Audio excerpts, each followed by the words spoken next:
Alors, bonjour à tous et bienvenue dans cette nouvelle vidéo dans laquelle on va s'entraîner pour le bac. Donc pour cette vidéo, j'ai décidé de corriger le premier exercice du sujet qui est sorti en métropole l'année dernière, donc en 2024.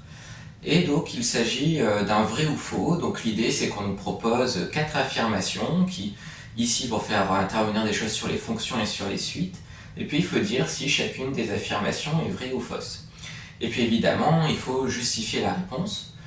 Donc, ici, quand on aura un résultat qui sera vrai, enfin qu'on pense être vrai, il faudra le démontrer dans le cas général.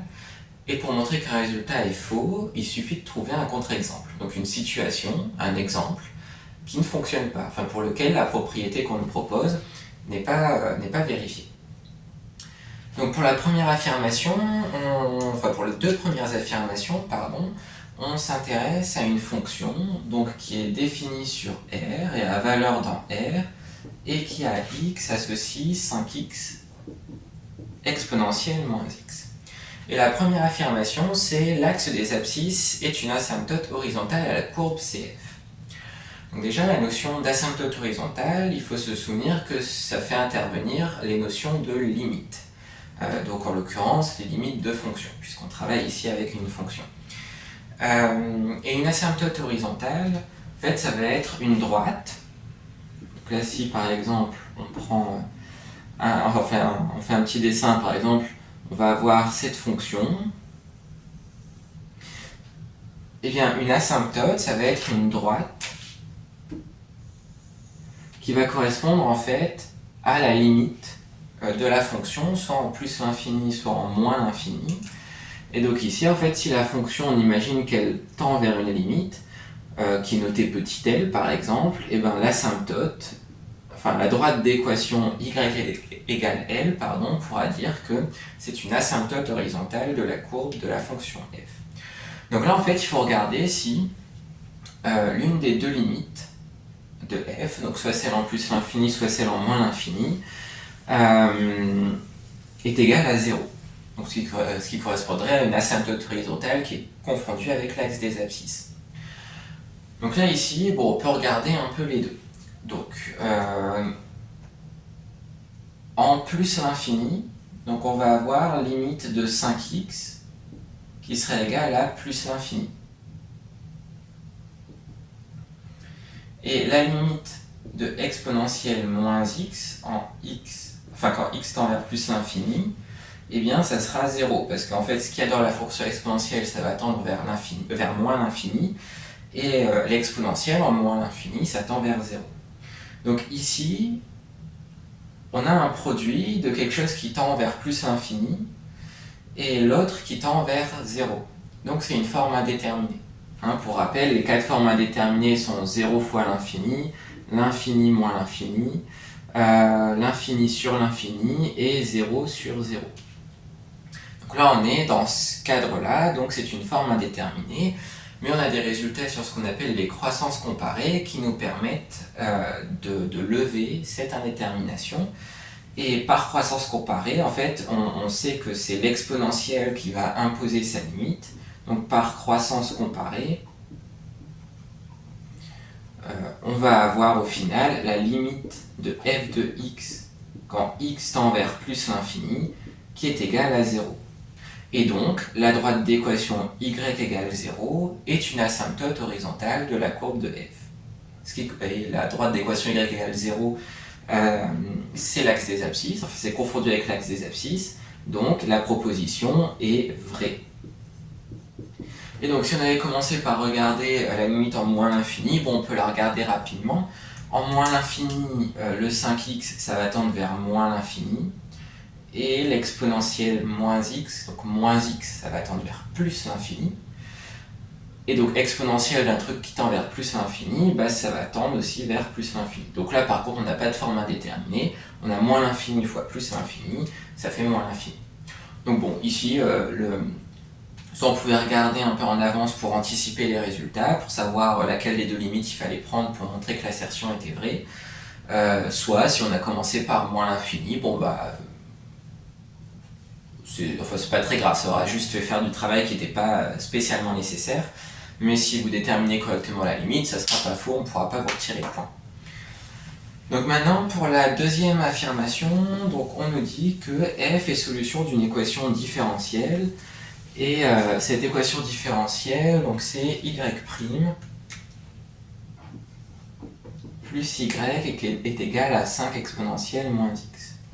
Donc là, pour savoir si cette affirmation est vraie ou non, il va falloir injecter la fonction f, enfin calculer par exemple f' plus f, et voir si à la fin on obtient 5 exponentielle moins x. Donc déjà, ici on a la dérivée de la fonction inconnue qui intervient, donc il faut déjà s'assurer que f est dérivable, et donc f est effectivement dérivable parce qu'en fait c'est le produit de deux fonctions dérivables, la fonction qui a x associe 5x, et la fonction qui a x associée exponentielle moins x. Donc f est dérivable sur R comme produit de fonctions dérivables sur R, pardon, fonction dérivable sur R, et puis on va pouvoir déterminer sa dérivée. Donc là ici c'est la dérivée d'un produit, donc il faut utiliser la formule de la dérivée de u fois v, et donc ça va faire u'v plus uv'. u'v plus uv', et ça c'est la dérivée de u fois v. Donc là, u, on peut considérer que c'est le 5x, et exponentielle moins x, ça sera le v. Donc, il faut d'abord prendre la dérivée de 5x. Donc ça va faire 5 multiplié par v, donc exponentielle moins x, plus u, donc plus 5x, fois la dérivée de exponentielle moins x. Et la dérivée de exponentielle moins x, là c'est de la forme exponentielle u, donc ça sera u' exponentielle u. Et là, u' c'est moins 1, c'est la dérivée de moins x, donc je vais mettre le moins ici, et exponentielle moins x. Et donc maintenant, on peut calculer enfin f' de x plus f de x, et voir si ça nous donne 5 exponentielle moins x. Donc, on va pouvoir dire que pour tout x, enfin tout réel x, on a f' de x plus f de x, qui est égal, donc là on a juste à recopier les différentes expressions. Donc plus f, donc f c'est ceci, 5x exponentielle moins x. Là il y a une simplification entre les deux derniers termes, et il reste 5 exponentielle moins x. Et on retombe bien sur le second membre de l'équation différentielle. Donc la deuxième affirmation est également vraie. Donc ça c'était la partie qui concernait les fonctions. Maintenant on a deux autres questions sur les suites. Et donc on s'intéresse à trois suites, donc un, vn, wn. Ah oui, j'ai oublié de le dire, mais je mettrai le sujet, enfin le PDF du sujet dans la description de la vidéo si vous voulez la voir. Donc là on a trois suites, donc un, vn, wn. On suppose que pour tout antinaturel n, donc pour tout n appartenant à n, on a un plus petit que vn, plus petit que wn. Et puis on suppose aussi que un donc tend vers moins 1 et que wn tend vers 1. Donc, quand un énoncé commence par on considère trois suites, un, vn, wn, tel que on est ce genre d'encadrement, tout de suite on doit penser au théorème d'encadrement, au théorème des gendarmes, qui est un théorème qui vient du chapitre sur les limites de suite. Sauf que dans ce théorème, donc il nous faut certes ce genre d'encadrement, mais il faut que la limite à gauche et à droite soit la même, ce qui n'est pas le cas ici. On a d'un côté moins 1 et de l'autre 1. Donc, ça ressemble au théorème d'encadrement, ça nous fait penser au théorème d'encadrement, mais ça n'est pas le théorème d'encadrement. Enfin, en tout cas, on ne pourra pas appliquer le théorème d'encadrement ici. Et donc on nous demande, est-ce que la suite Vn converge vers un nombre petit l appartenant à l'intervalle moins 1, 1 ? Et donc, la réponse ici, ça va être faux. Ici, donc, comme je disais, on a presque les hypothèses pour le théorème d'encadrement, ce qui nous permettrait de de conclure à une convergence de la suite du milieu, donc Vn, sauf que là on ne les a pas exactement, donc on ne peut pas l'appliquer. Et là, il faut trouver un contre-exemple. Donc pour ça, on peut faire des petits dessins quand on cherche des contre-exemples. Donc on aurait une première suite qui tend vers -1. Donc par exemple, une suite qui serait quelque part sur cette courbe. Donc la représentation d'une suite, c'est un nuage de points, mais pour éviter de faire plein de points, c'est plus rapide de faire une courbe. Donc là, on aurait ce qui correspondrait à UN, par exemple, et de l'autre côté, ce qui correspondrait à Vn. À Wn, pardon. Et après, si on a une suite Vn qui doit être entre ces deux courbes, donc dans cette zone au milieu, et qu'elle est convergente, forcément elle va converger vers quelque chose entre -1 et 1, parce qu'elle devra rester entre ces deux courbes qui vont être au niveau de 1 au-dessus et -1 en dessous. Donc ici, si on veut trouver un contre-exemple, il faut chercher une suite qui ne converge pas, donc qui n'a pas de limite. Et pour ça, pour trouver des suites qui n'ont pas de limite, il faut penser aux suites qui oscillent. Et la suite qui oscille par excellence et qui est utile pour trouver des contre-exemples dans beaucoup de situations, c'est la suite qui est égale à -1 puissance n, parce qu'elle va être égale alternativement à 1 et -1, donc on va avoir quelque chose comme donc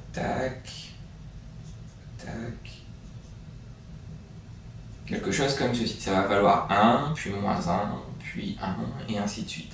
Donc ça n'aura pas de limite, ça ne convergera jamais. Mais ça sera bien compris entre -1 et 1. Donc maintenant, il faut juste trouver des expressions pour UN et WN qui correspondraient à ce genre de situation. Et puis on aura fini. On aura réussi à démontrer que la proposition est fausse. Donc par exemple, pour UN, on pourrait prendre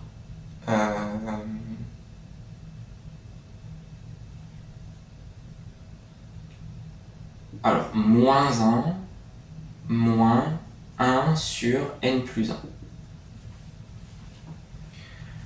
Donc là, j'ai réfléchi pendant quelques secondes juste avant, parce qu'au début, j'avais en tête -1, moins 1 sur n, mais dans l'énoncé, on nous dit que les suites sont définies pour tout entier naturel n, donc si on avait eu -1 sur n, ça aurait posé problème pour n égale 0. Donc j'ai rajouté plus 1 pour ne pas être embêté. Et donc cette suite, elle va bien tendre vers -1, puisque le deuxième terme va tendre vers 0, il ne restera que le -1 ici. Et pour Wn, eh bien, on peut trouver la même chose, le même genre de choses, donc ça va être 1 plus 1 sur n plus 1, et ça marchera bien. Et puis on a la suite, donc Vn, qui est égal à -1 puissance n.